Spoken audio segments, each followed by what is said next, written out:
Qu'est-ce qui se passe en Afrique? Au Ghana, un projet de loi contre les relations entre les personnes de même sexe est en cours d'examen par le Parlement ghanéen. Selon The Ghanaian Times, un média local, l'adoption du projet de loi permettra de protéger les normes culturelles et les systèmes de valeurs ghanéens. Le média explique que le projet de loi vise à garantir les droits sexuels de l'homme et les valeurs familiales ghanéennes, à interdire les relations sexuelles, la propagande ou la promotion des activités liées aux etc., à assurer la protection et le soutien des enfants, des personnes victimes ou accusées d'activités ou autres, ainsi que d'autres personnes, et à traiter de questions connexes. Dites-moi dans les commentaires ce que vous pensez de ce projet de loi. Focus sur le Togo.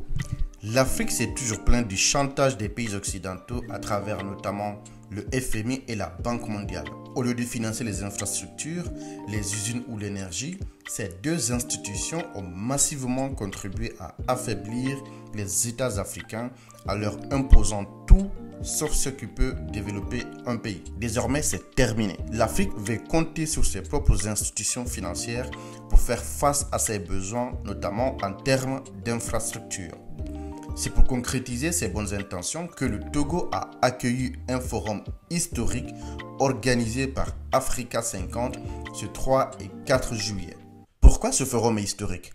Parce que c'est la première fois qu'autant d'Africains se réunissent pendant 2 jours pour non seulement discuter de comment mobiliser de l'argent, mais aussi s'engager à financer des projets concrets qui vont aider les Africains au quotidien.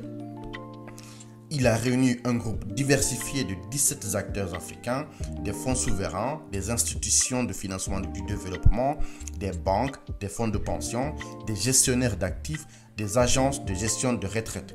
Et ce n'est pas tout, d'autres entités devraient rejoindre ce tour de table prochainement.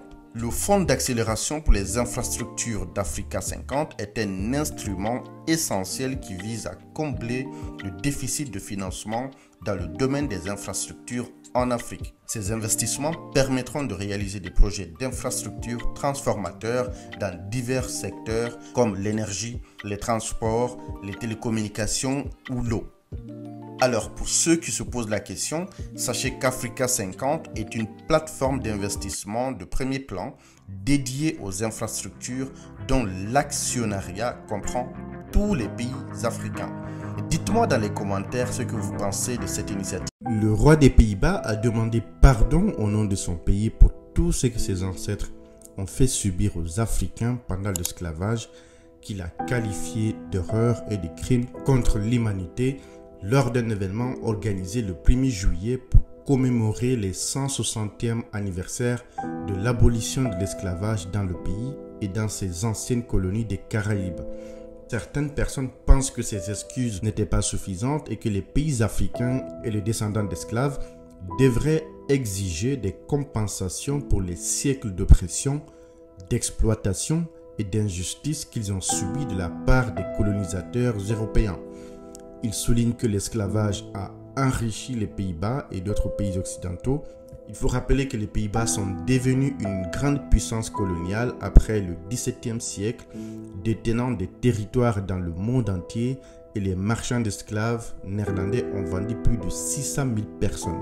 Une étude récente a révélé que les dirigeants néerlandais ont reçu l'équivalent de 595 millions de dollars en monnaie d'aujourd'hui entre 1675 et 1770 des colonies où l'esclavage était pratiqué. Il faut savoir que l'esclavage a laissé un héritage durable de racisme, de discrimination et d'inégalité qui continue d'affecter les Africains et leurs descendants dans le monde entier. Il faut noter que le discours du roi fait suite aux excuses présentées par le premier ministre néerlandais, Mark Rutte, en décembre 2022, pour le rôle joué par le pays dans la traite négrière et l'esclavage.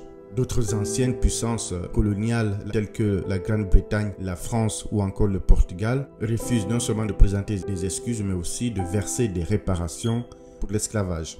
Et vous, qu'en pensez-vous? Est-ce que vous êtes d'accord de demander des compensations pour toutes ces exploitations durant quand même 5 siècles d'exploitation? Ou alors, vous pensez que de simples excuses suffisent et qu'il faut passer à autre chose. Dites-moi dans les commentaires ce que vous en pensez.